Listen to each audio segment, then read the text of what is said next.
Less than 7 weeks to go now until November elections, and as you probably know, I love to rail about poll obsession leading up to the vote, but as you also probably know, I am among the obsessed. Now, a new Suffolk University Boston Globe poll out today has given us a little clearer picture of where the big local races stand. So, of course, I asked my coworkers to rush right out and get the man behind the numbers. He joins me now. David Paleologos is the director of Suffolk University's Political Research Center. David, it's nice to see you. Nice to have me. No small talk. Let's just do this. Hey, let's get into it. Race for governor. Charlie Baker finally has an opponent. Jay Gonzalez wins the thing. He's beaten him 2-1. Is that because people like what he's doing? They don't know who his opponent is. Opponent, we'll bring this up now, 38% haven't even heard of Jay Gonzalez. Right. What is it? He has a name recognition problem. Gonzalez, Charlie Baker, really high approval rating. He's in the low 70s. He's got a high favorability.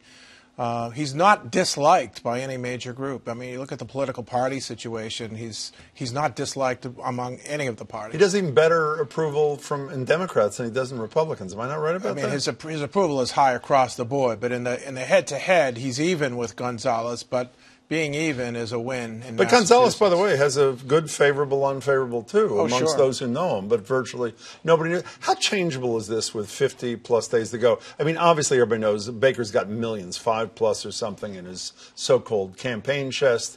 100 and some, I believe, for Jay Gonzalez. Right. Does he need money to turn this around? You have to win registered Democrats 10-12-1, and right now it's breaking 50-50. Is traffic, one of the things, my radio co-host, Marge Regan, is obsessed with traffic. You polled on that, too. How would you describe traffic en masse compared to 4 years ago? 57% say somewhat worse or much worse. You're smiling like people will they blame that on Charlie Baker? I'm smiling because I looked at the crosstab right before coming on.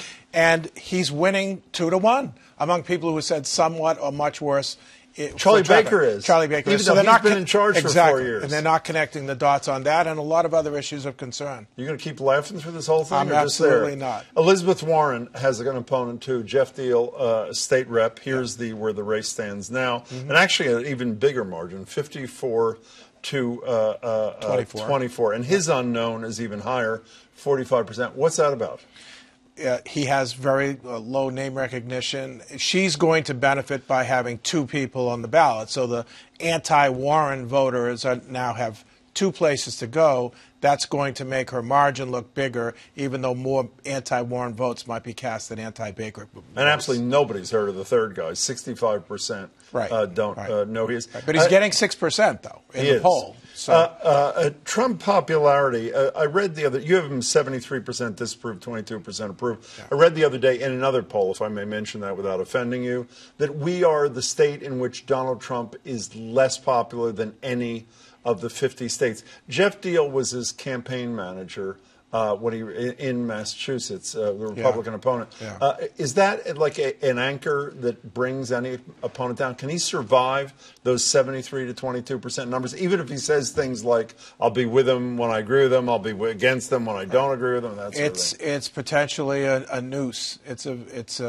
when you look at the numbers don't lie. You have to make a decision. Are you going to stand with Trump or not? And if you do, currently the way the polling is, it's going to be a real drag on his campaign, and that kind of signals what Elizabeth Warren will do. Another interesting number, I thought, maybe not shocking considering what state we're in. Should the House of Representatives seriously consider impeaching Donald Trump? 53% yes, 38% no. How much? I mean, obviously the approval-disapproval factors in the election. Right. Is this something Democrats have to embrace, or are they allowed to say, well, I want to hear what Bob Mueller has to say before I decide if I will join that 53%? Yeah, it's interesting. In my USA Today column, we've polled this nationally and in other states, and it really depends on the state because it's a lot closer in many states. Because nationally it's slightly no more than yes. But the issue is, if you're a Democrat trying to unseat a Republican congressman in a conservative district, you're not going to talk about impeachment, right?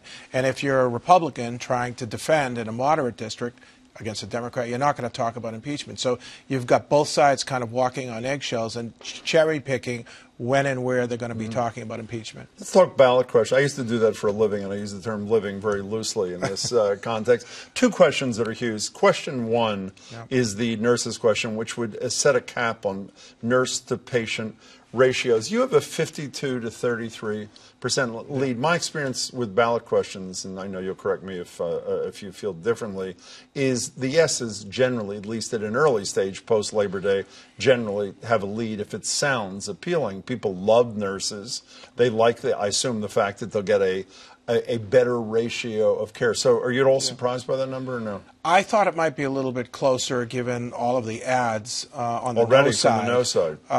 But what that tells, and we basically replicated what a yes vote and what a no vote does right from the information for voters language, so that I think it's a pretty good indicator as to what the real numbers are. Now, we know that over time, if people are confused or if they're not sure, they'll vote no. Or they'll blank vote. So that, well, I don't think it's just confused, though, if I may add to your list.